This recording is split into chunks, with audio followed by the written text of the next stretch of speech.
Hello, everybody, and thank you for joining us today for this webinar, How to Protect Your Customers' Data from Ransomware. I'm Jon Toor from Cloudian, and today we're going to feature a case study with Central Technology, a service provider in the UK, and we also are going to talk with the folks from Veeam.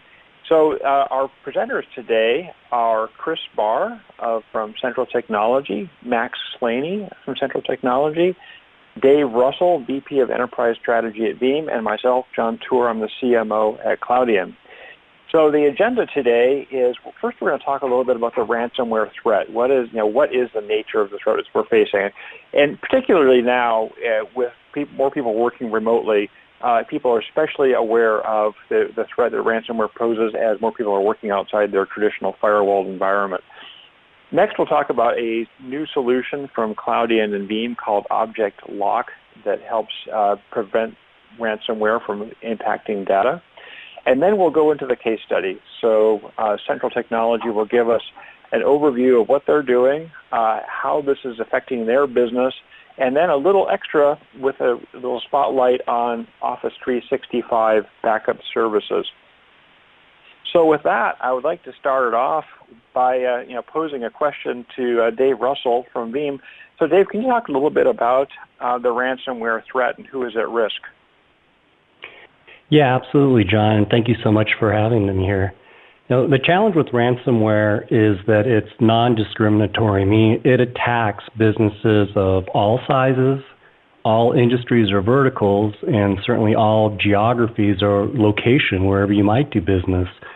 You can see some of the statistics on here, but perhaps one of the most, alarming, I'll call it, are the two at the top. The average cost of a ransomware attack on a business is $133,000 United States dollars.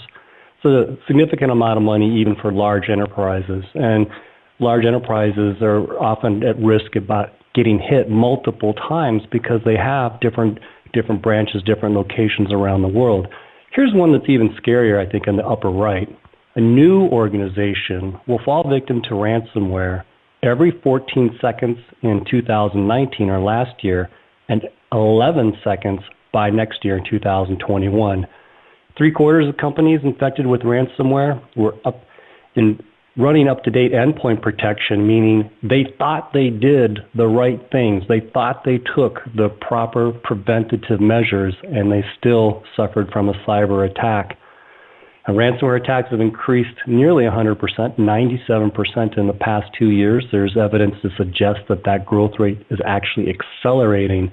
And while we've all heard of different examples, here's but one in the lower right-hand corner here.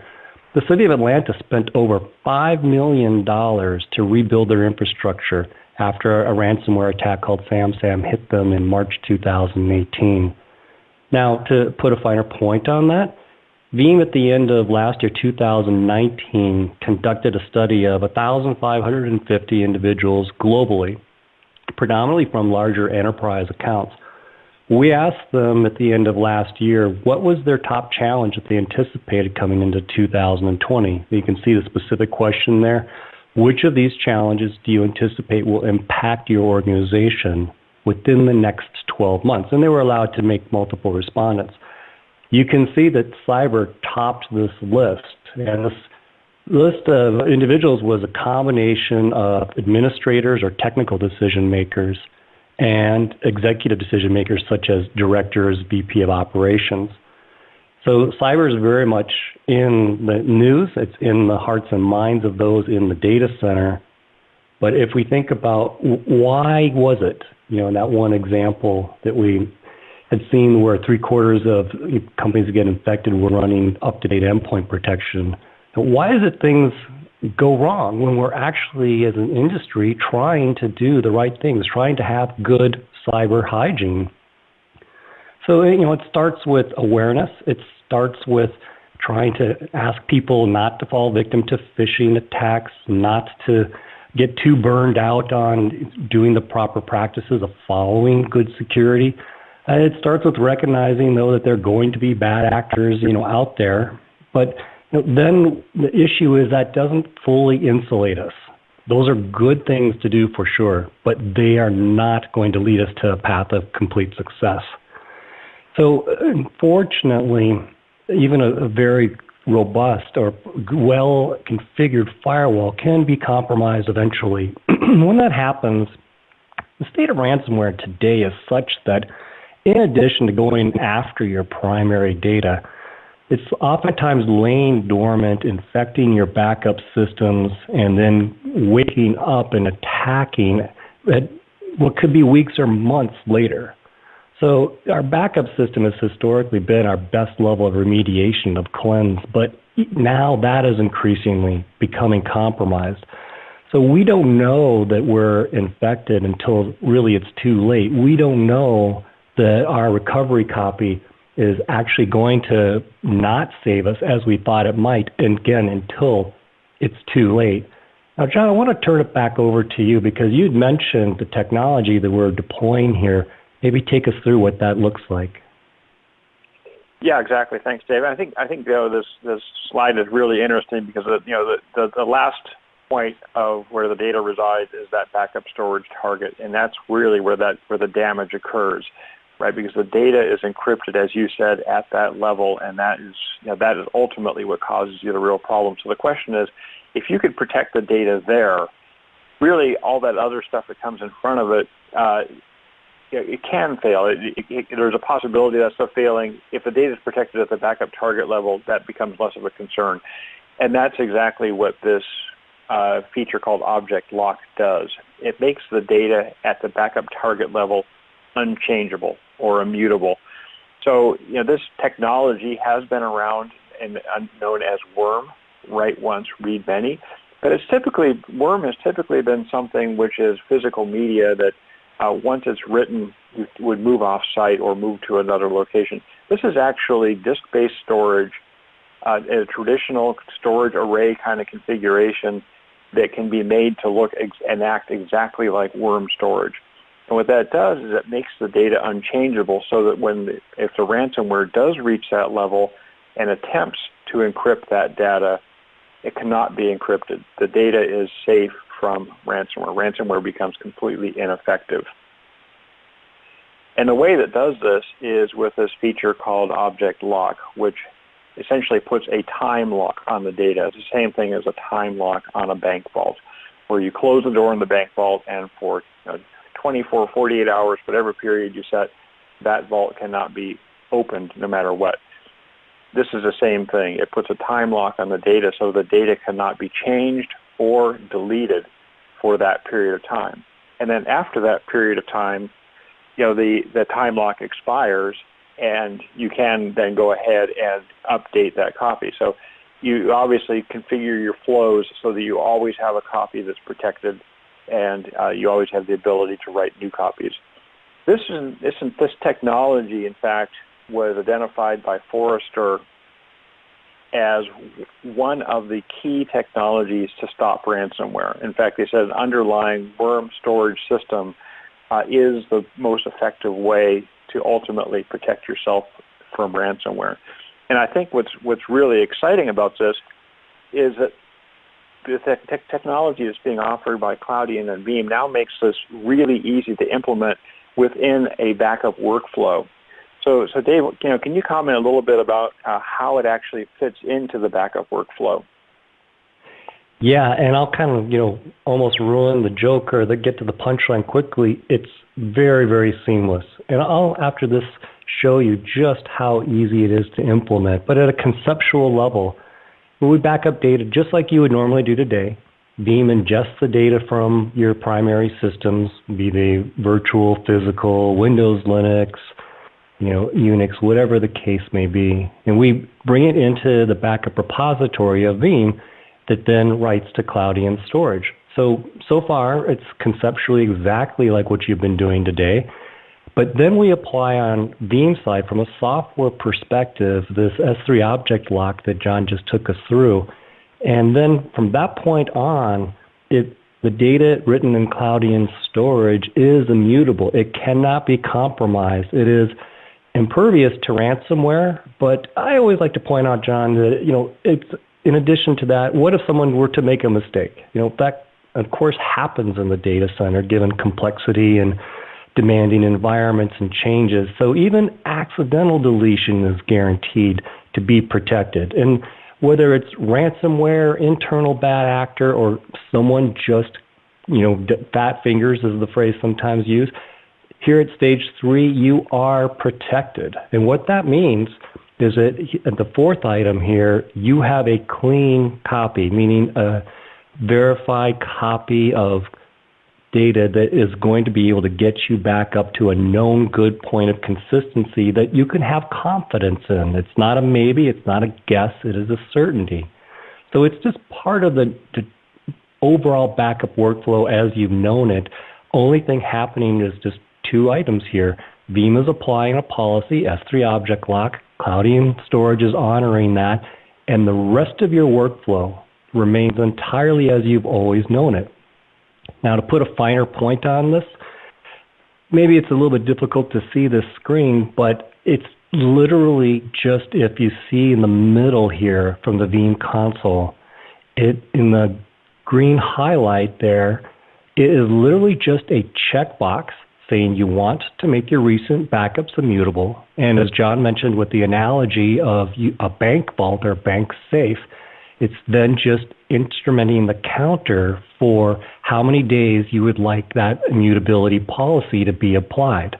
This is a set it once, literally a set it and forget it. That is all you have to do. Checkbox, set your days in the policy, backups run as they normally did, Veeam applies the policy, Cloudian storage honors it, and you're protected. Now, maybe from the next perspective here, let's think about how can this be implemented? Well, it could certainly be implemented on-prem by yourself. It could be implemented through service providers.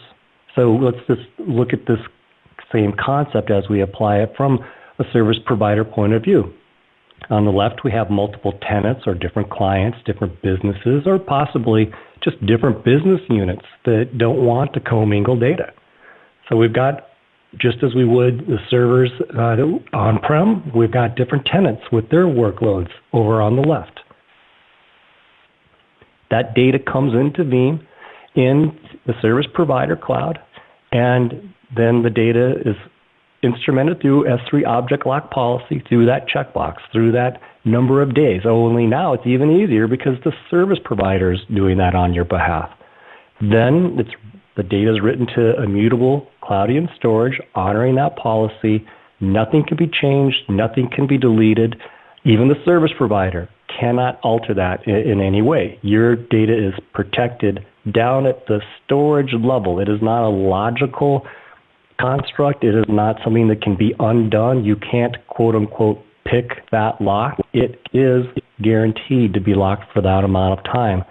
So whether you're looking to do this yourselves or you're looking to do this through a provider, the workflow is exactly as you've always known it. It's very, very easy. It's very easy to do yourself. It's very easy for partners to implement this on your behalf. John, I'll turn it back over to you. Right, and I think one thing I'd like to highlight on this diagram from a service provider perspective, Dave, is that within that Cloudian storage on the right there, we've shown just one bucket for simplicity here, but obviously this can be multiple buckets for different tenants. It's a multi-tenant storage environment where each tenant has their own space, their own namespace, where it appears to be completely discrete from everything else. And each of those namespaces can have its own object lock policy applied. So every client for the service provider is a freestanding entity. One question that came in was, is there a way to work around this? And I think that you answered that eloquently, saying there's no way to pick this lock. This is worm storage, and what's really exciting about this is that this data immutability has actually been certified in U.S. government testing. So we were tested by certification agencies that test all rewritable media, non-erasable media, and it was found to meet the requirements of the SEC for financial records. So things that legally cannot be altered. This is a certified solution for storing that kind of document. So there is no way around this. You cannot go after the storage device itself and come in through some kind of back door. That doesn't exist. So what's really exciting about this is it is bulletproof, been tested by third parties, it's easy to implement, and it's multi-tenanted, so that in a service provider environment, of course, what that means is you have a way of scaling. You can take a single storage environment and scale it to multiple users just as effectively as one user. So this is a perfect time to introduce CT and talk a little bit about how they're implementing this as a service. So I'm going to start with you, Chris Barr, and if you could start out by telling us a little bit about CT. Yeah, afternoon everybody. So CT's main business, we're a managed service provider based in the UK, and so we provide all the technology-based solutions an organisation would need when looking to outsource the management of their IT. Excellent, excellent. So can you talk a little bit about the services that CT offers? Yeah, absolutely. So over the years, we were founded back in 2002, and as over the years, we've built a substantial data center infrastructure, and we've always taken the approach of, rather than reselling someone else's services, actually look to deliver that ourselves, and over the years we've grown to become a fully fledged ISP, providing connectivity services, telephony services, web hosting, virtual private server hosting, and of course, all relevant today, the backup side of that in terms of the cloud services that we have. So we can provide a true end-to-end service to the customers. And so what we've found, and so what Max has been working with, is that over the past few years, as we've extended that platform and grown it, we've then been able to allow the sort of smaller MSPs to leverage that as well. So we've also seen quite a growth in other MSPs looking to leverage that platform that we've built up. Right, and you built that up with. Oh. Yeah, go ahead, Max. Go on. Yeah, no, I was just about to add to that as well. I think the growth of our cloud services has really sort of taken off over the last 2 years.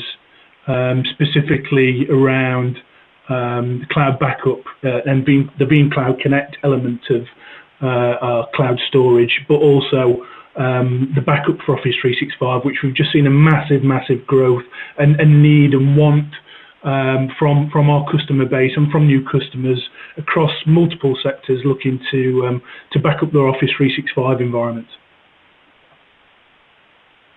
Yeah, exactly. And you've been doing that with Veeam, as that's one of your partners. Is there any other partners you want to highlight in terms of what you're offering in terms of services? Yeah, I mean, as you'll see on Accreditations, we're a Microsoft Gold partner. We're also Dell Gold partner with our standard infrastructure, our VPS platform, and our cloud backup infrastructure is mainly, it's all Dell based. However, I think going forward, and we found some limitations with the backup for Office 365, and cloud enables us to give a lot more varied services and features to our customers.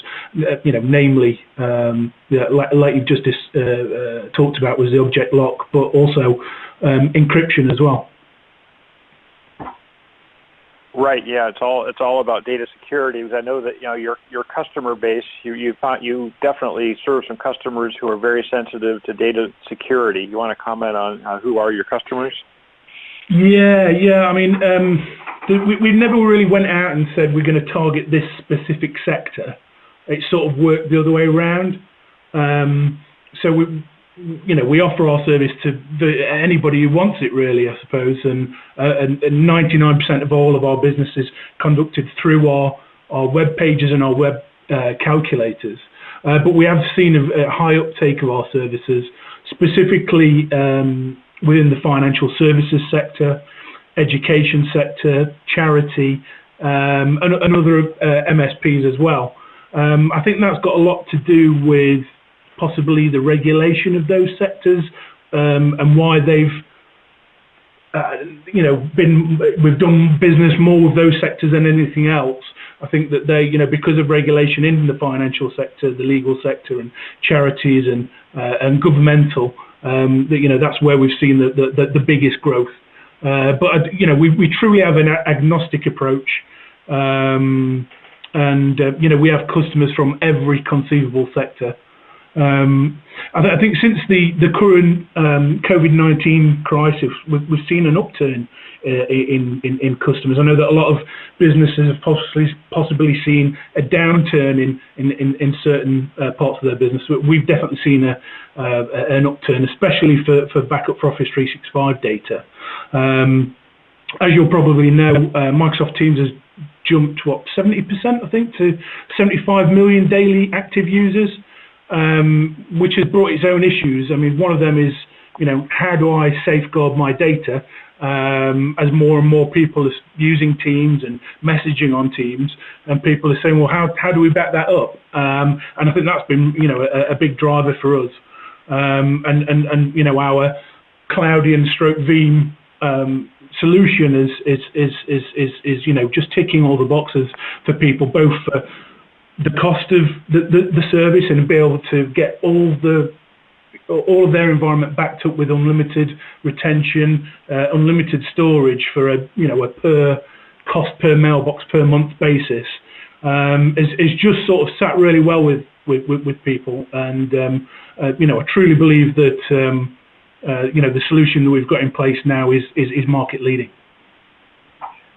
Right. I think one thing your customers are probably becoming very aware of is that Office 365 does not provide a backup copy of data. People often get confused by this because Office 365 does geo-replication, and what they're becoming aware of is that if that data gets inadvertently deleted or it gets corrupted, they don't have a backup because it's going to get corrupted or deleted on the copy as well. And so if you want to have a backup of that data that's truly protected, the Veeam and Cloudian solution together provides that, unlike Microsoft themselves. So I'm sure that your customers are seeing a lot of interest in that right now.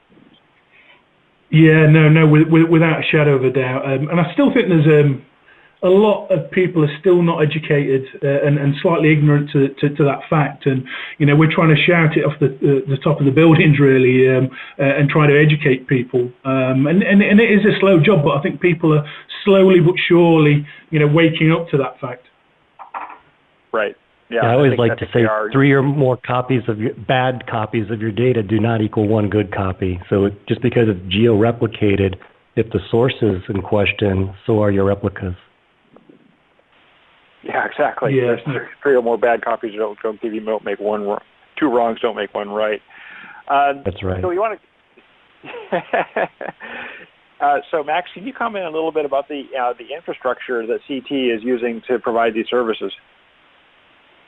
Yeah, in regards to our infrastructure, we have 4 data centers that we have up and down the UK, or with our 100% owned our own infrastructure within there. We don't rent anybody else's services. Obviously, we're not in the data center business ourselves, but the infrastructure that we put in there, we provide all the connectivity. The only thing that the data centers really provide us with is the actual physical security, the power and the cooling. Everything else is us, really. But in regards to the actual hosting platforms, they're based in Leeds and Northampton, and they're all Tier 3 plus data centers. I don't know if, Chris, if you want to jump in there, is anything else that we can add to that?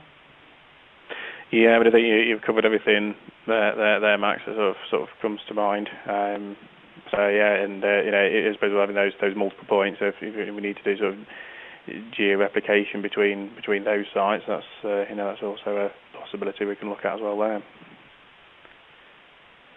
Yeah, exactly. And maybe, Chris, you can comment a little bit on, we've talked about some of the data protection challenges already. Yeah. But, Office 365, ransomware, you also mentioned evolving threats. You see other things coming onto the horizon people are concerned about? Yeah, that's the amount of data that the organisations have, and they need to protect that. It's continuously growing, and unfortunately, the threats they continue to evolve. And data is, you could say, the most valuable asset that an organisation has, and and certainly from my business point of view, where companies use they suffer data loss, they typically go out of business within the year because you just cannot survive without that. So that intellectual property that they've built up. So protecting that is that asset is absolutely paramount to their success. Yeah, exactly. So certainly as these threats evolve, ransomware, Office 365, Veeam and Cloudian are certainly partners in helping you do this. But can you talk a little bit about, from your perspective, from the CT perspective, how do you think about helping customers to solve these data protection challenges?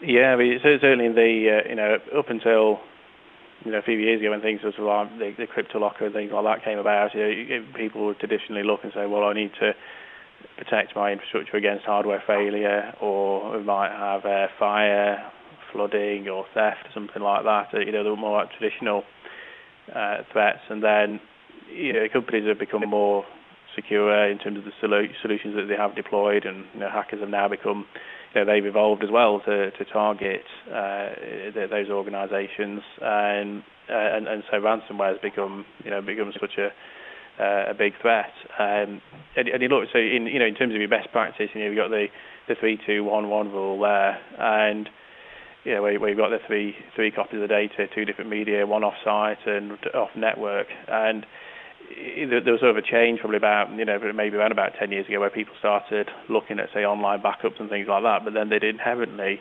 introduced a risk that wasn't there when they were using, say, their traditional tape backups, because they've now got a backup that's attached to their production infrastructure. So your production infrastructure gets breached, you then have that facility to then destroy the backup data as well, whereas they didn't have that when they were using the traditional methods. So something we talked with Veeam about a few years back was looking at the recycle bin function, and that's since been added into Cloud Connect, and that's great. And so now we have the immutability function within Cloudian, so you can then offer that same protection with the air gap with the S3 compatible storage as well. So yeah, that's our plans on addressing those. Dave, maybe you could comment also on just in terms of industry best practices. How does Veeam enable service providers? How do you help service providers such as CT make sure they're implementing best practices and really staying up to date with how they can best serve their customers? Yeah, I think it comes down to a couple things. We like to say from a design principle perspective that we want to offer solutions that are simple, easy to configure, easy to use, easy to deploy on day one, but your day two experience, meaning from an ongoing management perspective, make that seamless, make that easy, make policy-based good decisions, easy to configure, easy to enforce, and then flexible from a perspective of being able to exploit new infrastructure, new capabilities as it comes out, or to be able to reuse existing equipment that you may have. And then first, I guess the key here is reliable, simple, flexible, reliable. The reason that you have a recovery solution is so that you can reliably get back your data if things go bad. Because I always like to say at the point you revert to your backup copy, it is no longer your backup copy. Like you either have lost or you have lost confidence in your primary data. So now your backup data is your primary data for all intents and purposes. From enabling service providers, it's really about facilitating making multiple copies of your data in various kinds of devices supporting various kinds of capabilities. Like Cloudian, the integration is very seamless. It is very, very easy for a service provider to absorb that technology, that capability, and to not disrupt existing workflows. In my past life, I was part of a development team of a very powerful backup product, but for better or for worse, the industry perceives it as being very, very complex. So we don't want to offer a Ferrari-like experience where you have to have a team of mechanics at the ready just to try to keep something up and operational. So that simple, flexible, reliable for service providers, I think, is really, really key. The other aspect that we also like to enable, besides facilitating making an offsite copy, making it offline and immutable through things like S3 object lock, is also running a verification. And not a verification from a topical nature, meaning just mount a virtual machine and test for heartbeat, or do a ping command, but to be able to do a verification at the time of backup. So if it's, say, an Active Directory machine or activity, you can go and interrogate that. If it's, say, a SQL server, you can go and run some SQL commands against that so that you know what you've captured is indeed correct. It is indeed what you expect it to be. It has integrity. So if months later, even years later potentially, if you had to go back to it, you know that you've got a good copy. Yeah, I think you hit on a really key point, which is, this has got to be something which is, easy to implement and easy to manage, because obviously for a service provider,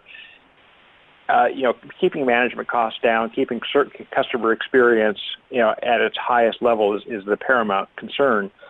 And, you talk about what Veeam does to make it easy to manage on the front end. On the back end, Cloudian does the same thing, because we are a storage appliance. You just drop us into your data center, form a cluster of Cloudian boxes, so it's always redundant. There's always multiple nodes in case something fails.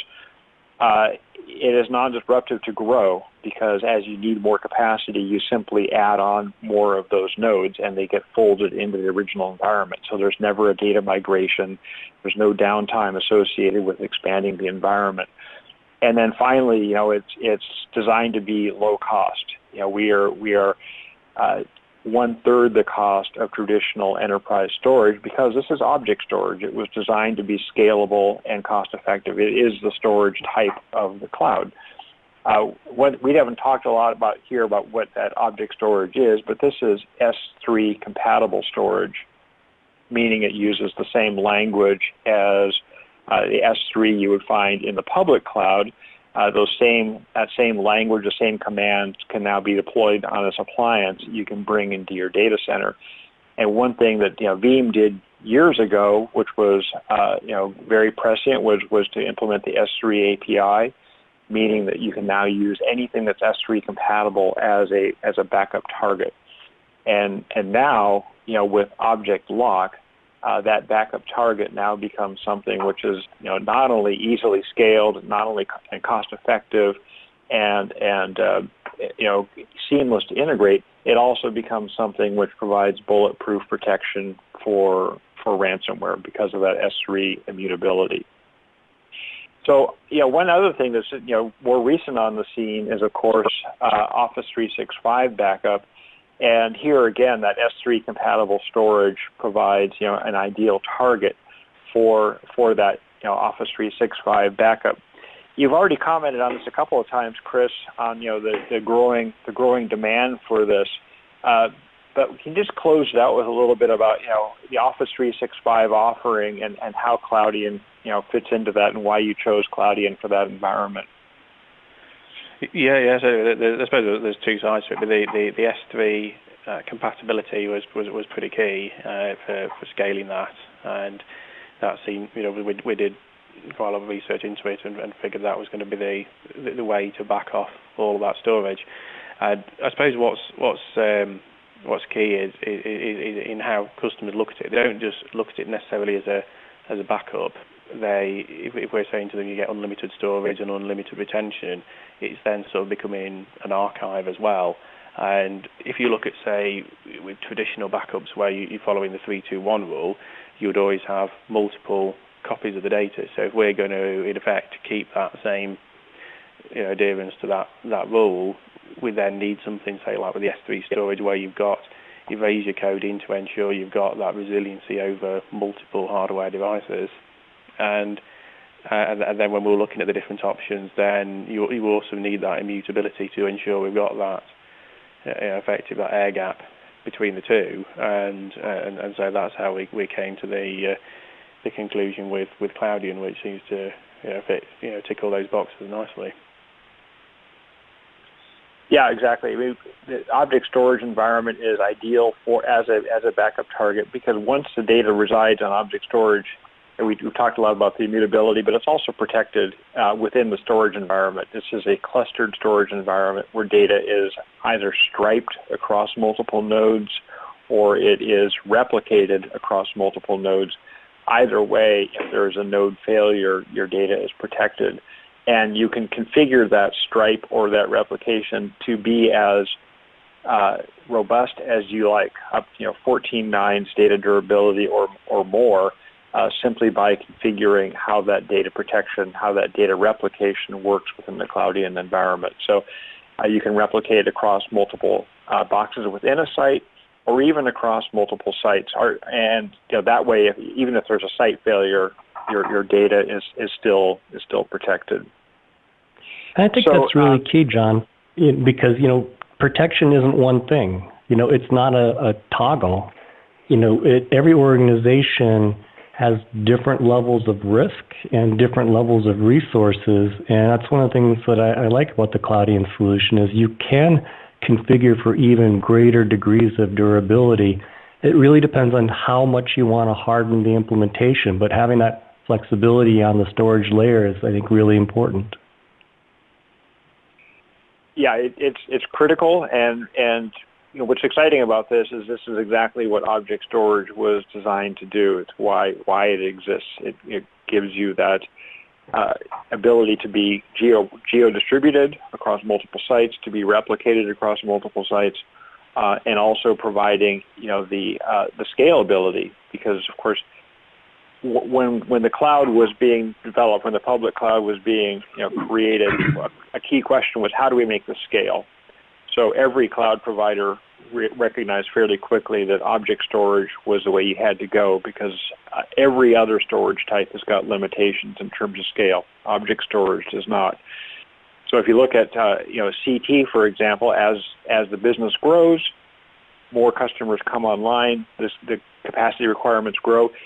You don't want to be creating multiple storage environments. That gives you more to manage. It adds cost. It adds risk. You want everything to stay within a single storage environment that can be robustly protected within that one namespace as opposed to having to be distributed across multiple silos. And that's exactly what object storage and Cloudian were designed to do, which is why it's the storage type for Google, Microsoft, Amazon, and it's obviously the storage type for CT and other very successful service providers. So with that, I think, can you talk a little bit, both Max and Chris, about what's next for customers, how they can get started, and what's down the road for CT as well?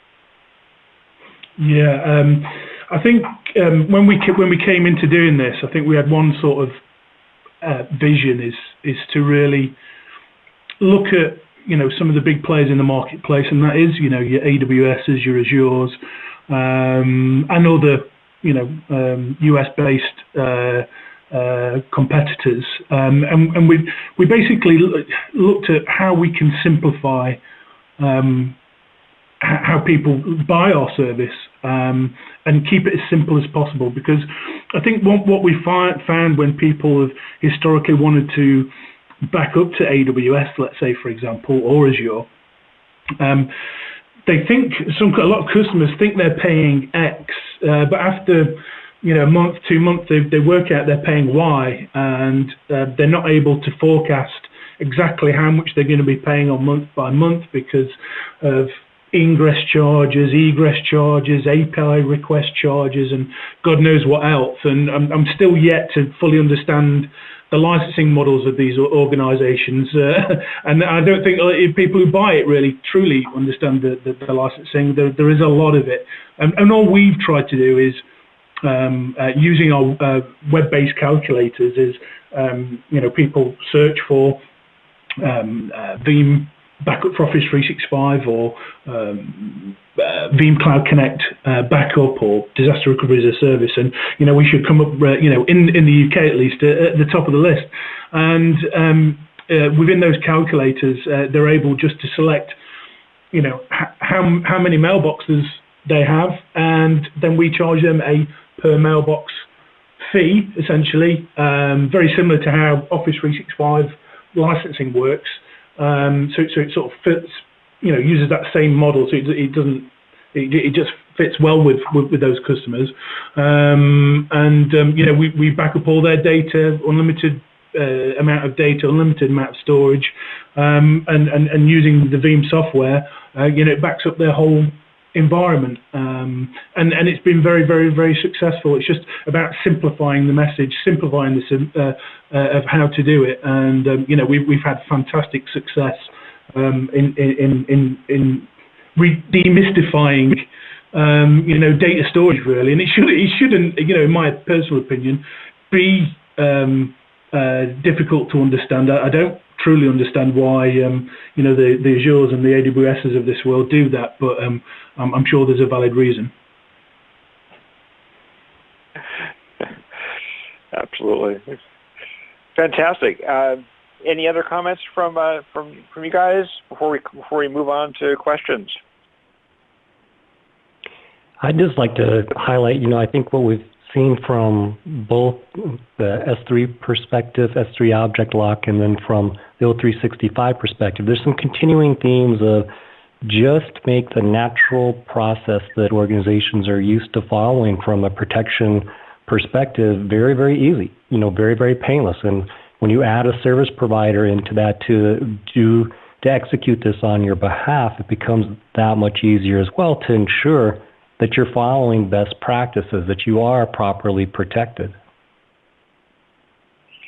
Yeah, absolutely, and I think that's the beauty of working with a service provider, is that they do follow the best practices, and I know that we at Cloudian always stand ready to work with our service providers, customers, hand in hand. About 1/3 of our customers are service providers. It was our core business from the start of the company. And we work hand in hand with them to ensure that they're following best practices, that their system is fully up to date and healthy and operating at its peak efficiency. So it's a very key part of what we do as a company, is making sure that service providers are well served by us. With that, Jen, why don't we move on to our questions here? Perfect. One of the questions from the audience is, should an emergency crisis arrive, how difficult is it to unlock the checkbox before the scheduled date?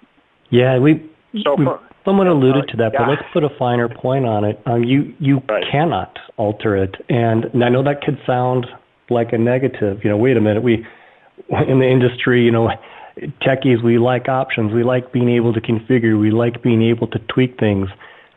This, for the safety of the data, for the safety of your organization and the business, there is no going back, and it's because of that nature of it cannot be altered, it cannot be changed.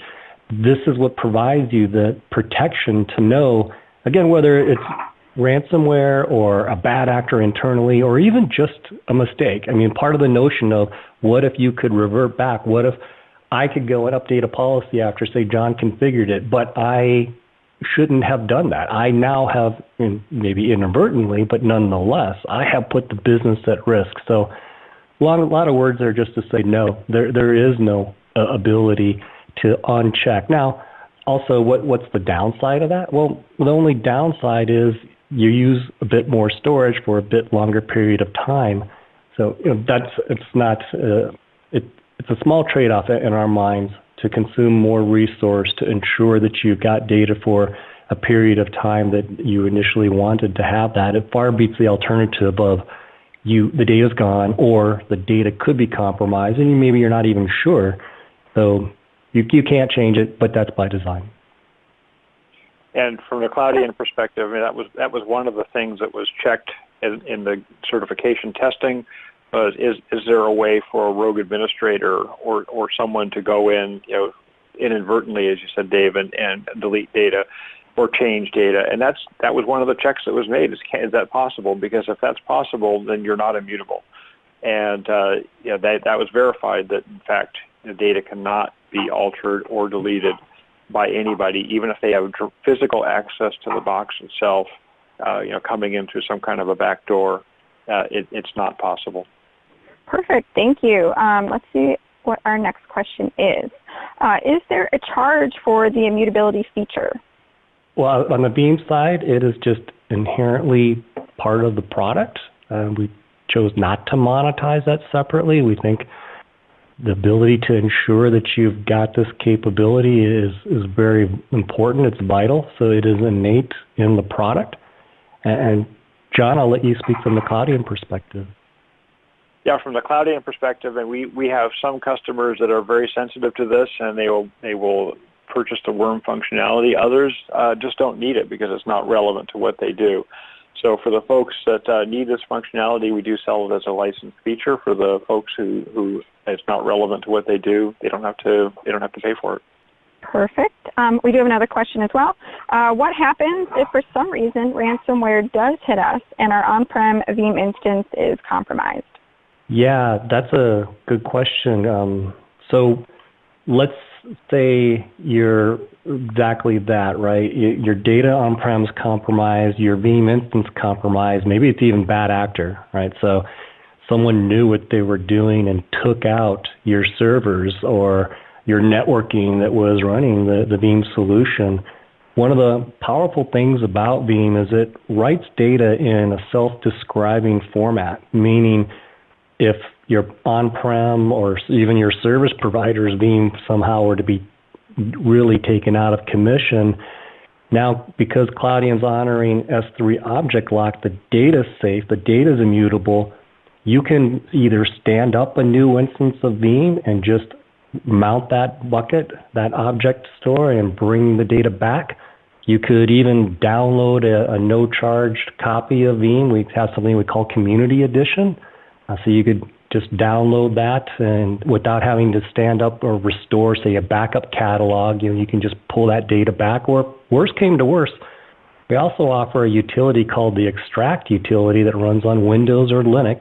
Think of it like a PDF reader, and you could use that and pull back data from Cloudian as well. So there are multiple ways to do it. The good news is there's not a dependency of, I must go rebuild my backup environment first, meaning Veeam and a catalog and configurations, etc., before then I can begin to stream data.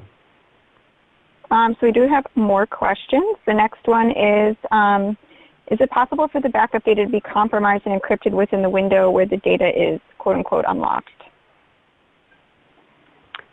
If the data is unlocked, answer is yes. That's why applying the lock is very vital to have that known chain of custody such that the data is never in the clear or meaning able to be altered in any way. So you can certainly do some things like we comment on around sort of perimeter security and training and things to try to minimize risk.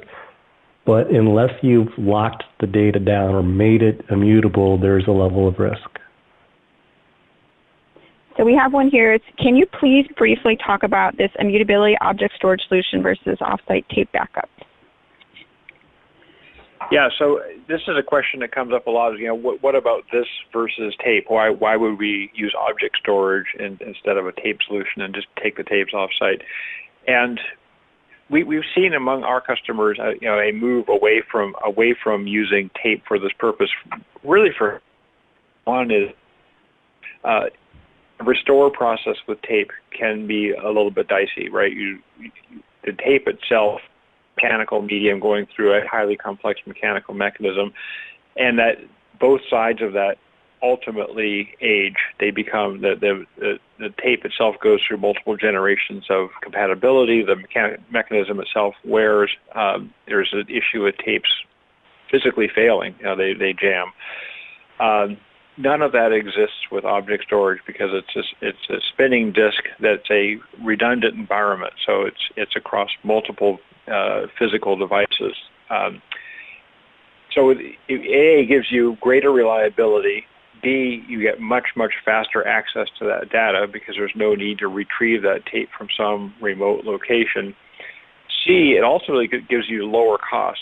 People think that tape is very inexpensive because the medium itself is so inexpensive. But the reality is when you add on the cost of handling that media, it actually comes out to more than object storage. So you get something that's faster, less expensive, and ultimately more reliable than tape, and that's why we've seen our customers moving away from tape and into object storage environments. Perfect. Another question from the audience. If Veeam can set block to be immutable, why a ransomware couldn't set it to immutable? Which mechanism protects this? Yeah, think of it as there's a no-go back clause. As easy as it was on that screen I showed to check a box and to issue a number of days, there's no unchecking that box. In other words, once the policy is applied, there is no rebinding or redriving of policy such that you can decrease the number of days or completely just turn it off. Once set, it is enabled.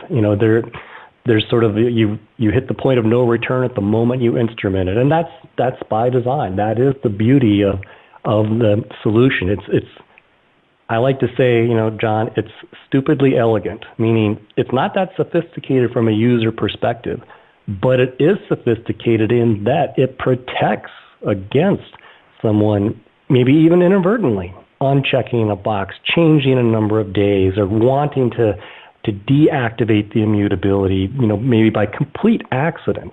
It's elegantly simple, elegantly stupid, but extremely effective for that reason. Perfect. And then another question. To what degree is social engineering up prevalence of breaches? To what degree is staff behavior impacted the likelihood of breaches, especially when considering remote workspaces? I'll jump in, and then John, I think you feel free, please, to comment as well. I only fairly recently learned this, but Veeam hired our first Chief Information Security Officer, and he's a pretty heavyweight individual. He most recently was Chief Information Security Officer, or CISO, at Citibank. One of his roles prior was actually protecting, from a cyber perspective, the United States' nuclear weapons stockpile globally. That is about as heavy a duty responsibility, I think, as one can imagine. And he pointed out in conversations with me that exactly what this question's posing is a real challenge. In fact, of successful infiltrations, over 70% of them can be traced back to essentially phishing schemes in someone's email where they clicked on an attachment or went to a web link or maybe even downloaded something that they should not have. So I think in this world now where we find ourselves working, in many of us anyway, in different circumstances, maybe different locations, some of us doing that for the first time, maybe having not access to the same level of equipment that we did in the past, etc., that there's reason for concern that all of that change brings potential for new vulnerabilities. And I think that's one of the reasons why that upfront work that we try to do around education and around perimeter security, while extremely important, doesn't, John, guarantee us 100% success, meaning we could still have escapes, and that's where this solution comes into play. This is your last line of defense. Exactly, and it's the last line that, again, even with network intrusion, is still protected. And I think that's where people are concerned with this remote working is you no longer have to penetrate the network to get at the data, at least as it resides on a laptop. And with so many more people working remotely, that's now a possibility like never before. So I think that I know that service providers are seeing a lot of people saying, I need to get a VPN up and running right now. Because a lot of folks are out there working unprotected, and having that backup copy in the data center that's protected with object lock gives them that last line of defense that they know is secure. Great, thank you. Another question, what happens if object lock engages during a backup job? For example, what if the backup job ran longer than the window where the data is unlocked? Trying to parse that out. Okay, what happens if object lock engages during a backup job? Well, I think won't. The confusion here, is that object lock is a thing something that prevents you from changing data that has been written. It doesn't prevent you from writing data into a bucket. You can continue to write data even after the object lock policy has been enabled. What is being done here is that once the data is written, it cannot be deleted or changed. Yeah, good point. It's a one-way door. So it is exactly. It's not something where you can write. You can't edit, modify, delete, but you can land new data. Exactly. So the bank vault analogy isn't completely accurate because the stuff can go in. It just cannot be changed once it's there. Perfect. Thank you. And then one last question. Someone says they're really interested in the solution. What would be a next step? Well, from the Cloudian perspective, we encourage you to try our free trial at cloudian.com/free trial. You can try Cloudian for 90 days. If you'd like to try Object Lock as part of that, we can certainly make that possible for you. So please, by all means, go to their website, sign up. We will have someone in contact with you shortly to help you through the process. Yeah, similarly from a Veeam perspective, we certainly have a multi-month free trials, 90-day free trial. We also have a perpetually no-charge version of the software up to 10 different instances. So experiencing this for yourself is something that's easy to do. Even in this, age that we find ourselves in right now, I don't think there's an impediment to essentially taking this for a proof of concept or test drive. With that, I'd like to thank our guest, Chris Barr and Max Slaney of CT. Thank you very much, guys, for participating in this. And Dave, always a pleasure. Thank you very much for your help as well.